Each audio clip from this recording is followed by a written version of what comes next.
Se viene una nueva ronda de consejos de salarios, la 10ª, la última de este gobierno que se comprometió a recuperar el salario perdido desde la pandemia. ¿Qué se puede esperar de esta instancia? ¿Es posible precisamente cumplir con esa promesa del gobierno? ¿Qué pasa con el empleo? ¿Qué pasa con esta rendición de cuentas que se comenzó a discutir en estos días? De todo eso estaremos hablando esta noche. Bienvenidas, bienvenidos a Así Comienza el Lado B.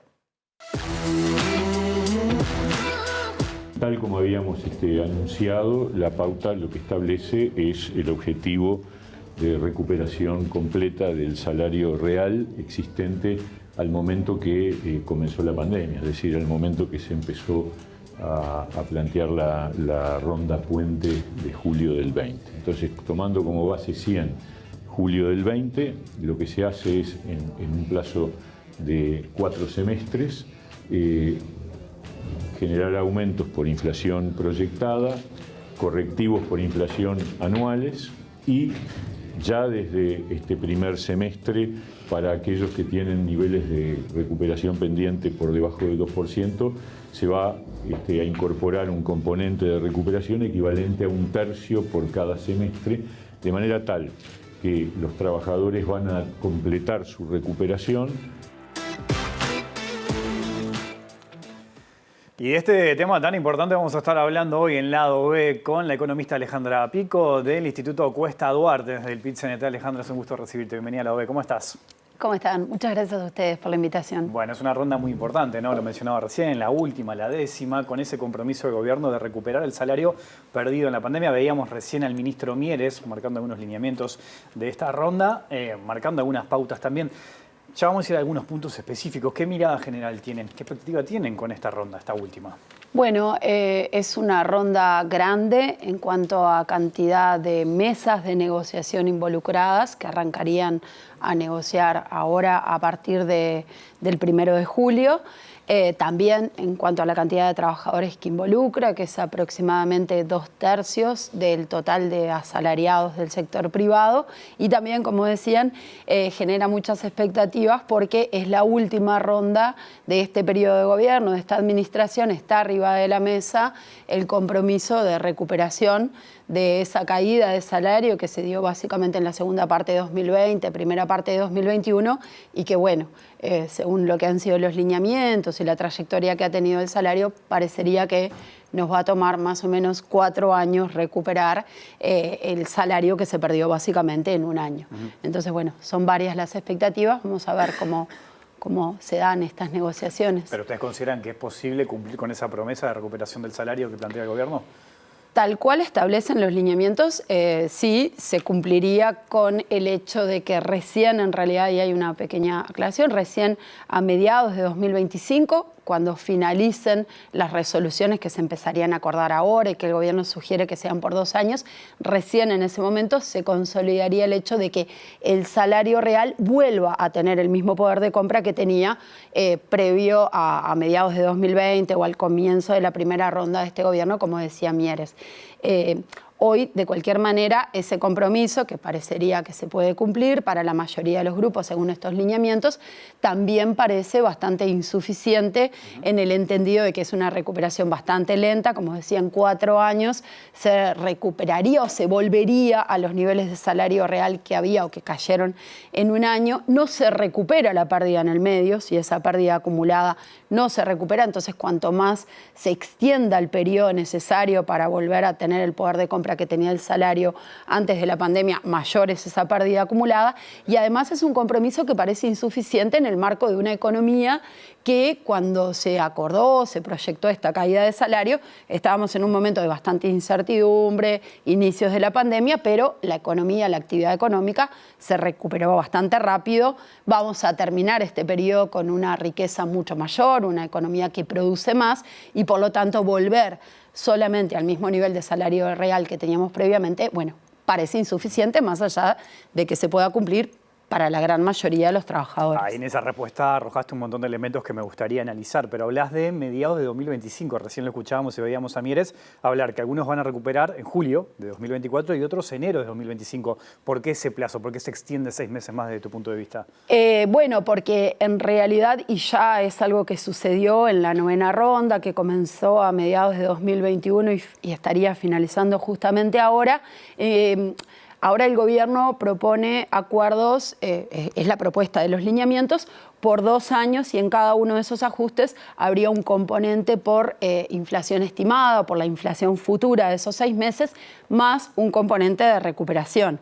Pero, y con correctivos anuales, que son los correctivos, es el momento de mirar cuánto se anticipó por concepto de inflación o de crecimiento de los precios, cuánto fue el crecimiento verdadero de los precios y se paga esa diferencia. Lo que sucedió en la ronda pasada, que nosotros vemos como factible que termine sucediendo también en esta, es que las estimaciones de inflación que se incorporan, al estar bastante por debajo de lo que es la inflación verdadera, bueno, la recuperación se termina de dar una vez que se abonan los correctivos. Ahora te escucho y en su momento pensaba también que el gobierno había tenido una proyección bastante ambiciosa con respecto a la inflación que obviamente después terminó repercutiendo en el salario. Sí, sí. En ese sentido, ¿qué esperan ustedes para...? Bueno, eso fue tan así en la ronda anterior, en la 9ª ronda, también se pensaba incorporar algún componente de recuperación en esos 2 años que fueron entre mediados de 2021 y mediados de 2023. Luego esa recuperación no se terminó consolidando justamente porque las estimaciones de inflación estuvieron muy por debajo de lo que terminó siendo el crecimiento verdadero de los precios. Tan es así que hubo un llamado el año pasado del Poder Ejecutivo a que aquellos sectores que no habían incorporado correctivos anuales, esa corrección entre la inflación estimada y la evolución verdadera de los precios, lo hiciera. Entonces, después de eso y después de ese crecimiento extraordinario que se dio en los precios, básicamente el año pasado, el gobierno corrigió al alza sus proyecciones de inflación. De cualquier manera, para 2024 y 2025, estas se ubican por debajo del 6%. Todavía nos parece que son un poco bajas para una economía que en los últimos tiempos le ha costado mucho tener un crecimiento anual de los precios por debajo del 7%. Entonces, esos porcentajes que se anticipen de recuperación, bueno, si se lo termina comiendo el crecimiento de los precios, lo vas a terminar viendo justamente cuando te corrijan la diferencia entre los ajustes por inflación estimada y la inflación verdadera. Por eso digo, hasta que no finalicen las resoluciones, nunca vamos a poder tener consolidado esa recuperación o ese hecho de que el salario vuelva al poder de compra que tenía previo a la pandemia. Acá salgo de los números un poquito y me voy a las letras. ¿Está bien hablar de recuperación salarial? No, no está bien. Recuperación salarial es como un término cortito para algo que no refleja lo que verdaderamente sucede. ¿Y cómo se definiría entonces? Lo que va a pasar es que vamos a volver a tener el mismo poder de compra que teníamos en junio de 2020, julio de 2020, donde se ponga ahí la base, vamos a tener el mismo nivel de salario real o el mismo poder de compra que teníamos en ese momento. Pero no hay una recuperación porque todo lo que se pierde en el medio no se recupera. ¿Qué quiere decir? Durante todo este periodo, la mayoría de los trabajadores tuvimos un poder de compra más bajo que el que teníamos previo a la pandemia. Eso implicó un ajuste en cada uno de los hogares, dependiendo también del nivel salarial que tuvieran, una pérdida de bienestar respecto a la que teníamos, y eso es irrecuperable.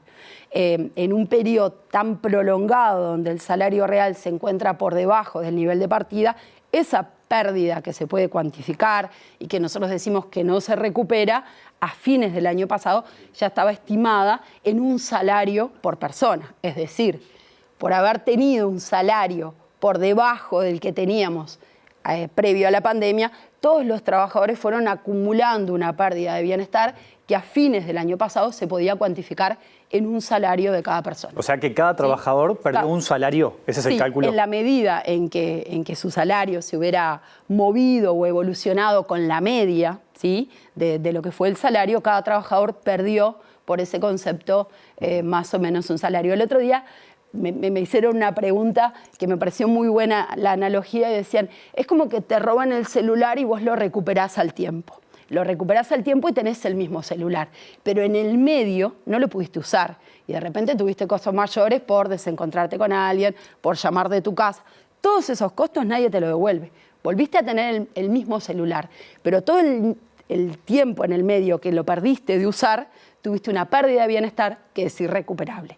En el caso del salario se puede cuantificar como el salario de cada una de las personas. O sea que lo ideal sería que cada trabajador recibiera un salario extra. Eso podría ser que ahora cuando le paguen y vuelva a nivel de poder de compra, además le den, no como incorporado en los ajustes, pero un salario adicional para compensar eso y no está esa discusión arriba de la mesa. Algunos economistas utilizan letras, consonantes para explicar las crisis económicas que vive cada uno de los países, ¿no? Está la U, por ejemplo, ¿no? Un descenso importante, un estancamiento, después vuelve a subir. Está la V, ¿no? Con un crecimiento bajo y enseguida repunta. Está la K. También, por ejemplo, se baja, algunos sectores repuntan, otros bajan.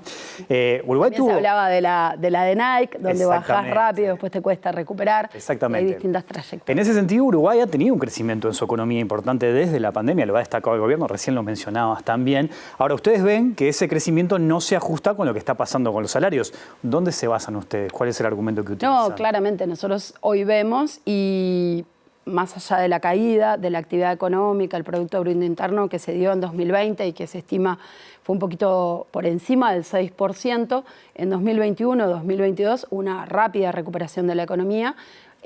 Hoy por hoy tenemos un Producto Bruto Interno, una riqueza que es casi 4 puntos más grande que la que teníamos previo a la caída y previo a la pandemia, y sin embargo tenemos un salario real menor.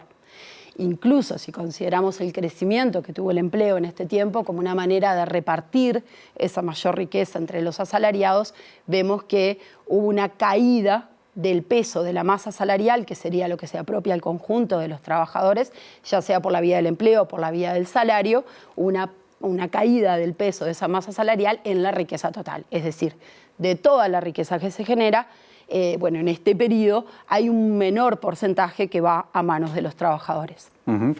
Pensaba también, ¿no?, de que qué pasa con la creación de empleo, porque también se puede señalar que ese crecimiento de la economía se ve reflejado en la creación de empleo. Y acá yo sé que abro otra puertita que tiene que ver con la calidad del empleo, porque ustedes mismos, el Cuesta Duarte, publicó un informe hace poco que señala que 500.000 uruguayos cobran menos de 25.000 pesos. ¿Cómo se evalúa todo esto?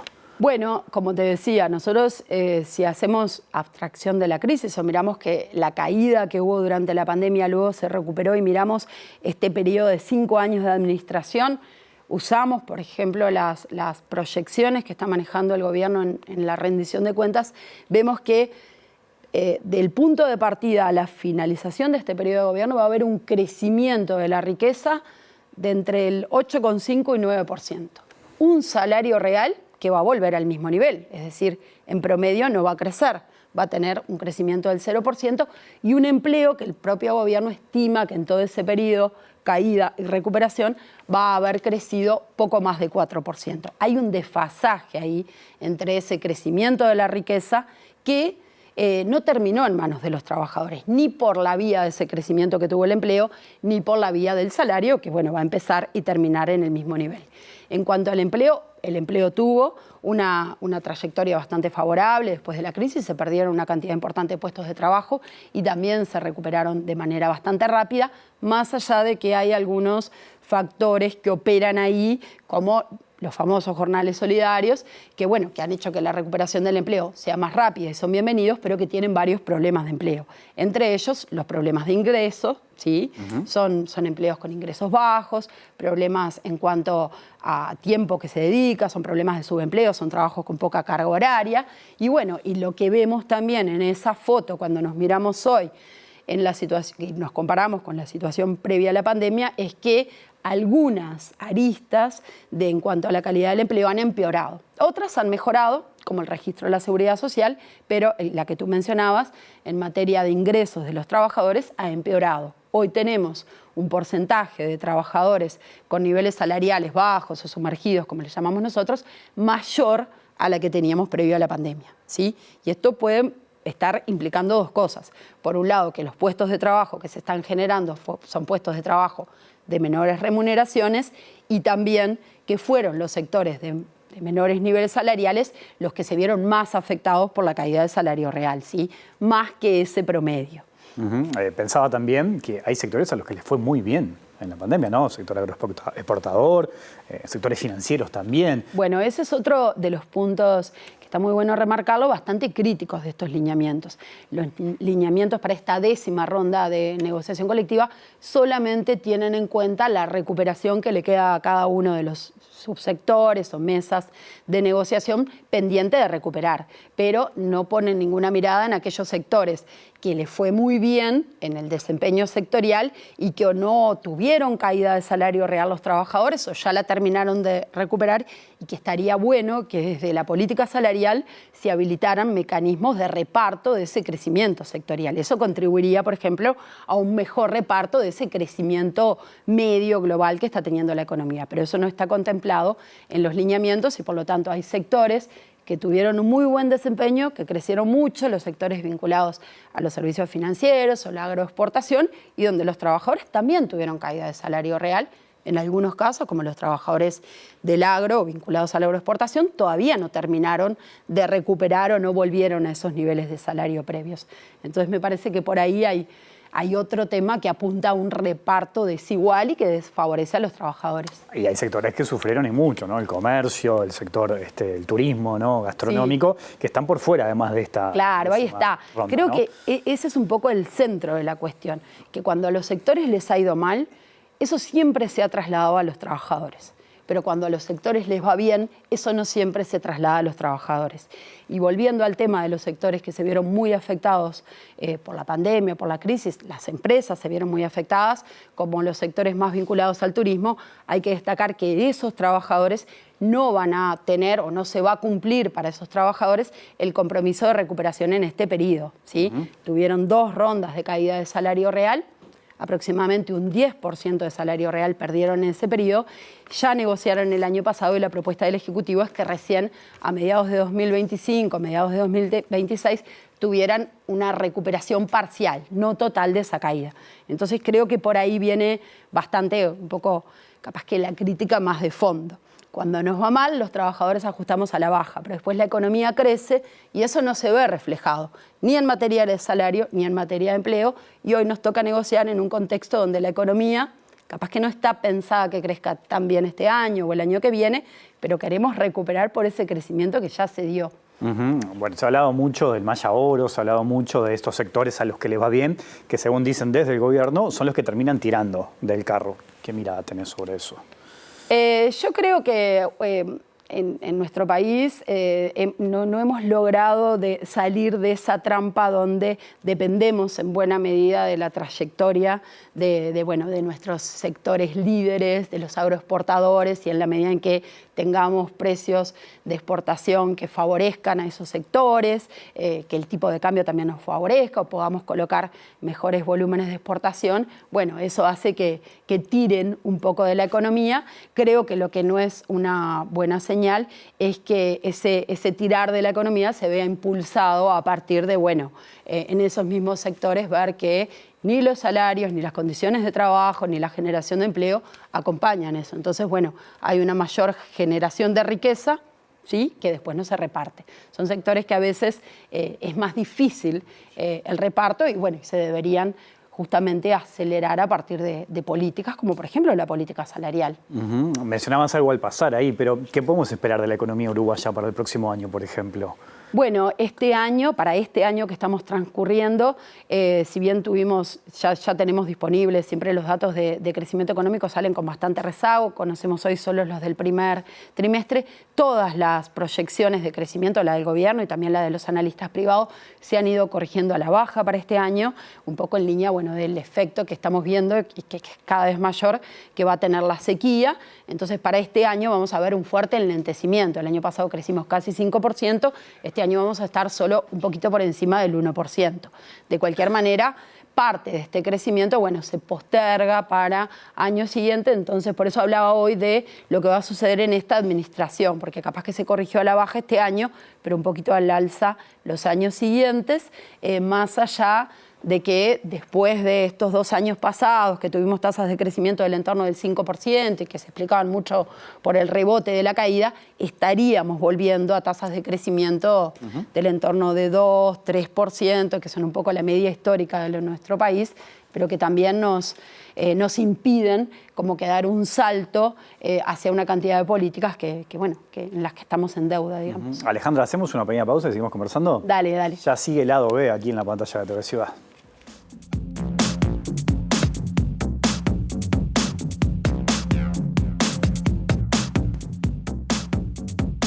Seguimos al lado B aquí en la pantalla de TV Ciudad conversando con la economista Alejandra Pico del Instituto Cuesta Duarte del PIT-CNT. La rendición de cuentas está calentando motores, ¿no? Está generando distintos intercambios, negociaciones. Se está conociendo además lo que dice, ¿no?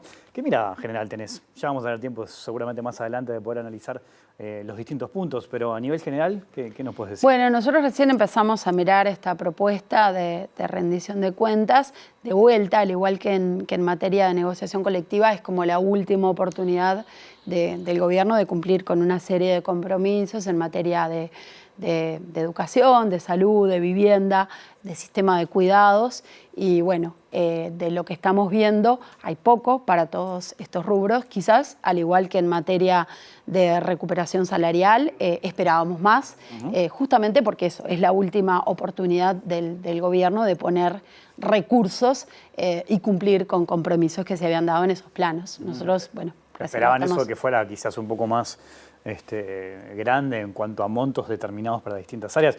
Decías, es la última del gobierno y eso yo lo ato automáticamente con la campaña electoral también. Claro. Esa mirada tienen ustedes. Claro, sí, si bien creo que no generó, y pasa lo mismo con los nuevos lineamientos, no han generado sorpresas, era un poco en el marco de lo esperado, también deja como ese sabor a poco. En los lineamientos nosotros decíamos, y bueno, capaz que lo que se esperaba sí era cumplir con la recuperación, pero que fuera más rápida, que se habilitara el crecimiento. Creo que en materia de rendición lo mismo, capaz que un poco más de recursos, un poco más de volcar recursos en materia de inversión. Bueno, ahora igual están abiertas las negociaciones, pero en materia de vivienda, salud, algunas áreas enseñanza, que el gobierno había como que planteado estratégicas, sistema de cuidados, una cantidad de cuestiones que hay ahí faltantes. Estamos empezando a mirar, pero creo que más allá del compromiso del gobierno de los temas de salud mental y adicciones, todo lo demás es un presupuesto bastante restringido en la medida en que uno podría decir no hay mucho nuevo para todos esos otros rubros en los cuales para generar modificaciones, cambios que lleguen a la gente, que afecten a la gente de manera importante, no hay mucho.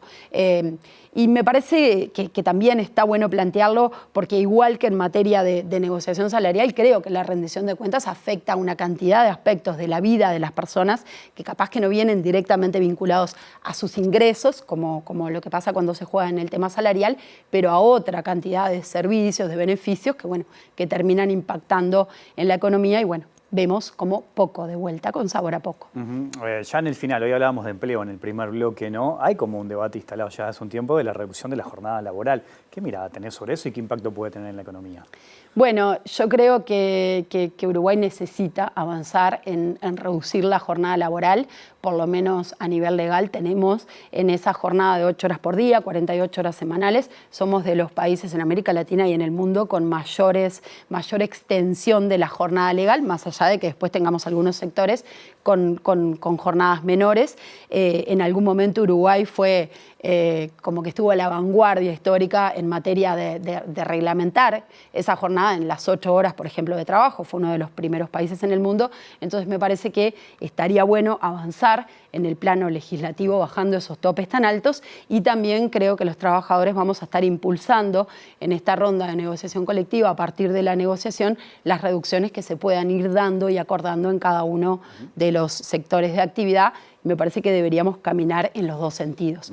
Creo que hoy está claro que el trabajo remunerado es una parte de la vida de las personas, pero que las personas tienen una cantidad de demandas que necesitan satisfacer, demandas de cuidados, demandas de esparcimiento, de capacitación, de participación en actividades de la vida comunitaria que requieren tiempo y que por lo tanto no podemos estar tan como que dedicar tanto tiempo al trabajo remunerado en un mundo donde la productividad del trabajo ha crecido tanto que nos permite que con las mismas horas de trabajo, incluso menos, producir mucho más que antes. Entonces me parece que es una discusión larga, pero que nos merecemos hoy tenerla tanto a niveles generales como de cada uno de los sectores de actividad que tienen como particularidades, ¿verdad? ¿Y allí qué sería lo ideal? ¿5 días de 6 horas, 4 días y 3 de descanso? Bueno, en general en el mundo, no tiene por qué necesariamente ser así, pero en general capaz que un poco como contrapartida en materia de costos, la reducción de la jornada laboral o la discusión de la reducción de la jornada laboral ha venido de la mano de la reorganización del tiempo de trabajo. Capaz que cuando hablamos de reducción de la jornada que no sea tan rígido, o no en todos los sectores, de 6 horas por día en lugar de 8, sino cierta flexibilidad. Y de vuelta ahí me parece que eso son temas que hay que trabajar, hay que ser muy cuidadoso, esa flexibilidad no puede quedar ni en manos de la empresa puramente, ni siquiera en un acuerdo.